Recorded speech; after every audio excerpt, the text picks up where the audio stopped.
नमस्कार दोस्तों, मैं रंजीत कुमार एक नए चैप्टर मज़ेदार चैप्टर के साथ मैं आप लोग के सामने आया हूँ, जिसका नाम है हमारा पर्यावरण।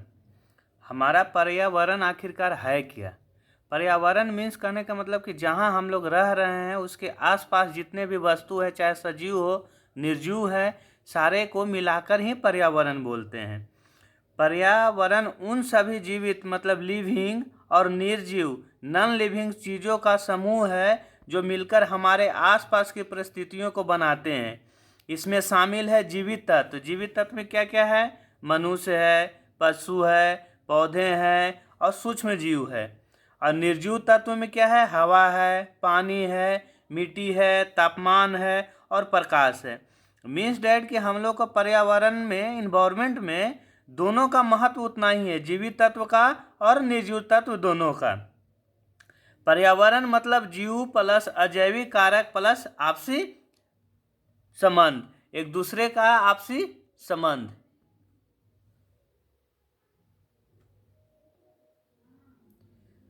अब एक आता है हम लोग का इकोसिस्टम, जिसको हम लोग परितंत्र बोलते हैं। इकोसिस्टम आखिर का होता क्या है? देखिए, पर्यावरण का घटक जो है, पहले हम लोग समझते हैं इकोसिस्टम। इकोसिस्टम है क्या? एक ऐसा प्राकृतिक तंत्र जिसमें जीवित और निर्जीव तत्व एक दूसरे पर निर्भर करते हैं।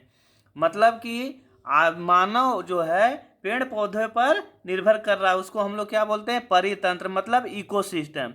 एक ऐसा प्राकृतिक तंत्र जिसमें जीवित और निर्जीव तत्व एक दूसरे पर निर्भर होकर रहते हैं। परितंत्र के मुख्य भाग, परितंत्र मतलब इकोसिस्टम का मुख्य भाग क्या है? इकोसिस्टम में क्या होता है? जीवित और निर्जीव दोनों में एक दूसरे पर निर्भर करते हैं। परितंत्र के मुख्य भाग कौन सा है? जैविक घटक, जिसको बायोटिक कंपोनेंट्स बोलते हैं। देखिए, पर्यावरण के घटक उसी को हम लोग बोलते हैं। पहला क्या है? जैविक घटक, जिसको हम लोग बायोटिक कंपोनेंट्स बोलते हैं। इसका उत्पादक कौन सा है? हरे पौधे।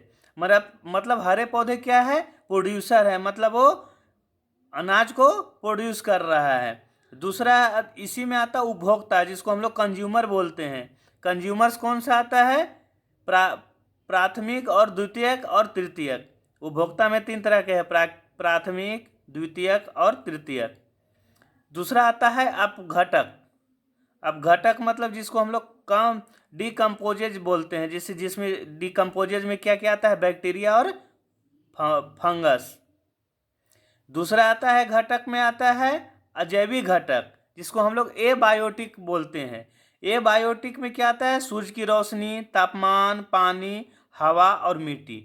मतलब कि हम लोग देखिए इकोसिस्टम में समझें कि जीवित और निर्जीव तत्व एक दूसरे पर निर्भर करते हैं।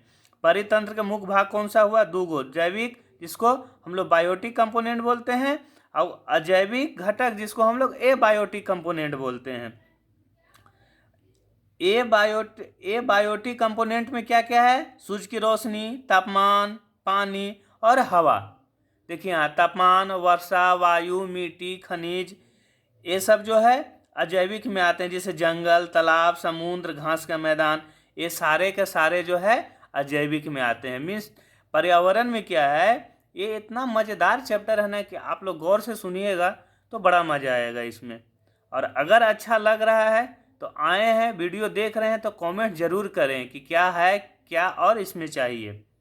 अब इसका आता है नेक्स्ट सिस्टम आता है टाइप्स ऑफ इकोसिस्टम। इकोसिस्टम कितना टाइप का होता है? तो इकोसिस्टम दो टाइप का होता है। एक होता है नेचुरल प्राकृतिक और एक होता है कृत्रिम परितंत्र, जिसको आर्टिफिशियल बोलते हैं। नेचुरल में जैसे वन हो गया, तालाब हो गया, झील हो गया, और आर्टिफिशियल में जैसे हम लोग खुद का जो है ना आपस बगीचा बनाते हैं, और खेत है, जीवन शैली है, अभी तो नल जल है, सब कुछ आ गया है, तो ये सब जो है आपका कृत्रिम में आता है। अब सबसे जो है ना मुख्य भाग अब आते हैं हम लोग फूड चेन। फूड चेन इतना ज़रूरी है, इतना ज़रूरत है हम लोग को पर्यावरण को संतुलित बनाने के लिए, कि अगर फूड चेन में से एक भी चेन अगर टूटता है तो वो क्या होगा कि पूरा का पूरा प्राकृतिक तंत्र जो है बिखर जाएगा। यही अभी रीजन हो रहा है, कभी ज़्यादा गर्मी हो रहा है, कभी बरसात हो रहा है। तो ये फूड चेन होता क्या है, जब कई खाद्य श्रृंखलाएं एक दूसरे से जुड़कर जाल जैसी संरचना बनाती है तो इसे खाद्य जाल बोलते हैं। जैसे चेन देखे हैं ना, चेन आप लोग घर और में देखे होंगे, तो वो क्या होता है कि एक दूसरे से जुड़ा होता है, उसमें से अगर एक लिंक भी खराब हो जाता है तो वो चेन बेकार हो जाता है। सेम जो है ना आहार श्रृंखला हम लोग का अपना है। आहार श्रृंखला में देखिए क्या है कि देखिए यहाँ पे एक चीज़ समझिए, देखिए यहाँ फोटो दिख रहा होगा, यहाँ ग्रास है, यहाँ डियर है मतलब हिरन है, यहाँ लायन है।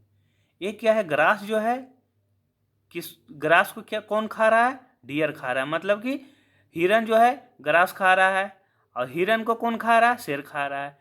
अगर मान लिया कि यहाँ ग्रास नहीं होगा तो फिर हिरन नहीं जिंदा रहेगा, हिरन जिंदा नहीं रहेगा तो लायन मतलब कि जिंदा नहीं रहेगा। तो इसका मतलब ये हुआ कि इनडायरेक्टली रूप से जो है लायन किस पे डिपेंडेंट है, ग्रास पे। मतलब ये फूड चेन है, ये फूड चेन में से एक भी गायब होगा तो दिक्कत आ जाएगा।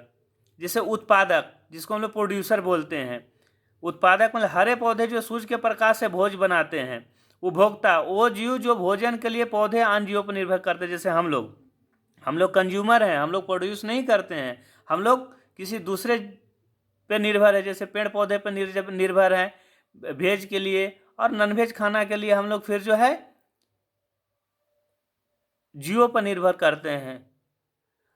एक आता है डिकम्पोजर, जिसको अपघटक बोलते हैं। सूक्ष्म जीव जो मृत अवशेषों को सरल पदार्थों में बदलते हैं। जैसे कहने का मतलब कि कोई अवशेष है, उसको जो है, जैसे मान लिया कि एक जीव को अगर इसमें से किसी को मृत्यु होता है तो उसको डिकम्पोज करने के लिए जो है सूक्ष्म जीव होते हैं। प्रकृति में ऊर्जा एक जीव से दूसरे जीव में प्रवाहित होती है। प्रकृति में क्या होता है कि ऊर्जा जो है ट्रांसफर होता है एक जीव से दूसरे जीव में। जैसे ग्रास खुद प्रोड्यूसर है, कंज्यूमर को दिया, जैसे हिरन जो है कंज्यूमर है, लायन जो है कंज्यूमर है। तो इसका जो है, इसका ऊर्जा आपका हिरन में जा रहा है, हिरन का ऊर्जा लायन में जा रहा है, तो ये आपस में ट्रांसफर हो रहे हैं। एक आता है 10% ऊर्जा नियम, 10% ला। ये 10% ला क्या है कि इसमें क्या होता है, खाद्य श्रृंखला के एक स्तर से अगले स्तर तक सिर्फ 10% ऊर्जा ही पहुंचती है, बाकी ऊर्जा गर्मी के रूप में नष्ट हो जाती है। मतलब कि एक सोर्स से दूसरे सोर्स जो चेन बना हुआ है वो 10% ही जाता है, बाकी 90% क्या होता है कि ऊष्मा से वो जो है नष्ट हो जाता है। उदाहरण के लिए आपको बताते हैं कि देखिए यहाँ सूर्य है, सूर्य से क्या है 10,000 कैलोरी जो है, मान लिया कि इसे घास है, ठीक है, घास जो है, घास से फिर हिरन में कितना आ रहा है, 1,000 आ रहा है, मतलब 10% बोले ना, 1,000 कैलोरी हिरन में जा रहा है। 1,000 कैलोरी का 10% मतलब 100 कैलोरी जो है शेर में जा रहा है। मतलब है कि हर चरण में 10% ही ऊर्जा आगे बढ़ती है, बाकी जो है ऊष्मा के रूप में खो जाती है। जैसे जव अवघटक अजव अवघटक जो है ना, हम लोग एक इसमें चैप्टर है जव अवघटक और अजव अवघटक।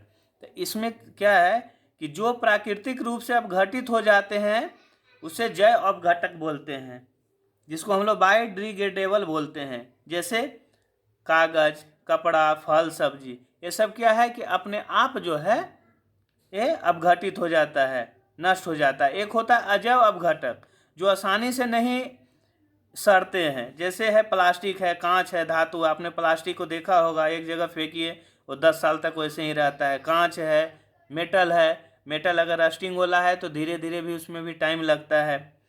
अधिक मात्रा में उपयोग से पर्यावरण को नुकसान होता है। अगर अजैव घटक जिसको हम लोग बोलते हैं कि जो आसानी से नहीं सड़ते हैं, उसको ज़्यादा मात्रा में यूज करने से जो है हमें पर्यावरण का नुकसान होता है। देखिए आहार, फूड वेब देख रहे हैं ना, यहाँ से चालू हो रहा है, सारा जो जीव है एक दूसरे पर निर्भर कर रहा है।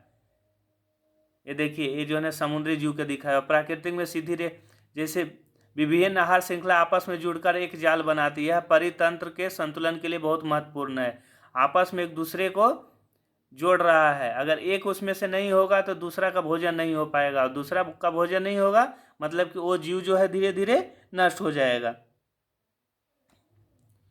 अब आता है जैविक अपघरण, जिसको बायोलॉजिकल मैग्निफिकेशन बोलते हैं। ये क्या होता है ना कि हानिकारक रसायन, कीटनाशक और रसायन मिट्टी और पानी में मिल जाते हैं। ये क्या होता है कि बायोलॉजिकल मैग्नीफिकेशन होता है। इसमें क्या होता है कि देखिए हम लोग का अगर मान लिया कि धान उपज रहा है या उसमें कीड़ा लग गया तो हम लोग क्या बोलते हैं, खाद डालते हैं, तो वो क्या है, रासायनिक है। वो कीटनाशक को मारने के लिए होता है, लेकिन वो जो है अल्टीमेटली जो है हम लोग का धान चावल गेहूं में भी वो प्रवेश कर जाता है। जैसे संचय, एकुमुलेशन, ये रसायन पौधे में फिर शाकाहारी और अंतः मांसाहारी जीवों में जमा होते हैं। ये जैसे कहने का मतलब कि हम लोग खाद डाल लें तो खाद जो है किस में आया, चावल में आया। चावल जो है शाकाहारी आदमी खाया और वो जो है अंततः जो है मांसाहारी जीव खाया तो उसमें भी वो आ गया। परिणाम क्या है, खाद्य श्रृंखला में शीर्ष पर होने के कारण मनुष्यों के शरीर में रसायन सबसे अधिक मात्रा में जमा हो जाता है। हम लोग क्या है कि इनडायरेक्टली रूप से इसका प्रभावित हो रहे हैं। अब आजकल के तो टाइम में और भी ज़्यादा, क्योंकि कोई भी ऐसा चीज़ नहीं बचा है, सब्जी से लेके साग से लेके फल से लेके सब्जी से लेके हर चीज़ में हम लोग जो है पेस्टिसाइड का यूज कर रहे हैं, जिसको हम लोग कीटनाशक बोलते हैं। वो जो है इनडायरेक्टली रूप से हमारे शरीर में जा रहा है, जिससे बहुत जल्द किडनी लीवर ये सब डैमेज हो रहा है। और जिसका कारण जो है, और एक चीज़ और है, हार्ट की बीमारी बढ़ने का भी रीज़न यही सब है। जैसे यहाँ पे एक चेतावनी के रूप में लिखा हो कि फल सब्जी अगर घर में लाएं तो उससे जो है अच्छी तरह से धोकर ही खाएं। अब आता है ओजोन परत।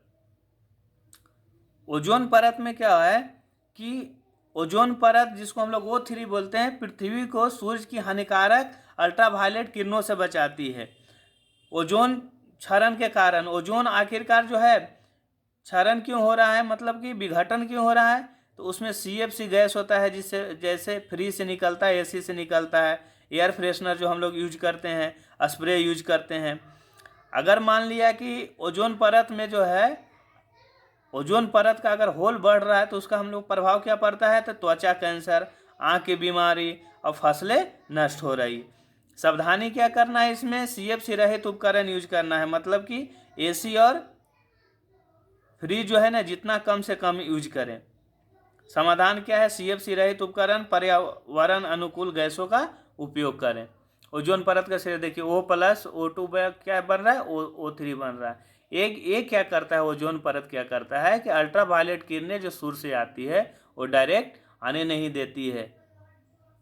अगर अल्ट्रावायलेट डायरेक्ट किरणें हमारे शरीर पे या त्वचा पर पड़ेगा तो डायरेक्ट हम लोग को कैंसर होने का चांस है। पर्यावरण में जो है ना समस्याएं क्या क्या है, तो हम लोग जानते हैं वायु प्रदूषण है, जल प्रदूषण है, मृदा प्रदूषण है, ध्वनि प्रदूषण है, वैश्विक उष्मीकरण है, वनों कटाई है। ये वायु प्रदूषण पोल्यूशन के ऊपर में ना एक चैप्टर हम लेकर आएंगे। ये मज़ेदार चैप्टर है, आप लोग अच्छे ढंग से देखिए, अच्छे ढंग से सुनिए। एक होता है प्राकृतिक संतुलन, इकोलॉजिकल बैलेंस कैसे करना, जब सभी जीव वनस्पति और पर्यावरणीय कारण सामंजस्य में रहते हैं, मतलब एक दूसरे से जो है मैचअप में रहते हैं, तो वो क्या होता है, पर्यावरणीय कारण सामंजस्य में रहता है, मानव गतिविधियों में असुविधा पैदा नहीं होता है। अब इसको क्या है, कंजर्वेशन मतलब संरक्षण कैसे करना है, तो प्रकृति को हम लोग संरक्षण कैसे कर सकते हैं, तो वृक्षारोपण करके, कचरा प्रबंधन करके, स्वस्थ ऊर्जा का उपयोग करके, जल बचत करके और प्लास्टिक उपयोग कम करके। अभी जो है सबसे बड़ा परेशानी क्या है कि एक है वेस्ट मैनेजमेंट, जिसको हम लोग कचरा प्रबंधन बोलते हैं। वेस्ट मैनेजमेंट जो है ना, कचरे को कम करने और प्रबंध करने का 3 तरीका, जिसको हम लोग 3R का फॉर्मूला देते हैं। 3R मीन्स पहला रिड्यूस, दूसरा रीयूज, तीसरा रिसाइकल। रिड्यूस मतलब कम उपयोग, रीयूज मतलब पुनः उपयोग, और रिसाइकल मतलब पुनः चक्र, मतलब ऐसा चीज़ यूज करें कि हमें वो दोबारा यूज हो जाए, कम यूज करें उसको। इसको हम लोग वेस्ट मैनेजमेंट बोलते हैं, कचरा प्रबंधन। ये था हमारा पर्यावरण से संबंधित कुछ जो है चैप्टर, जो मज़ेदार है। आप लोग को मुझे आशा होगा कि आप लोग को ना समझ में आया होगा। यदि समझ में आया है तो कमेंट ज़रूर करें और लाइक सब्सक्राइब करके ही जाएं।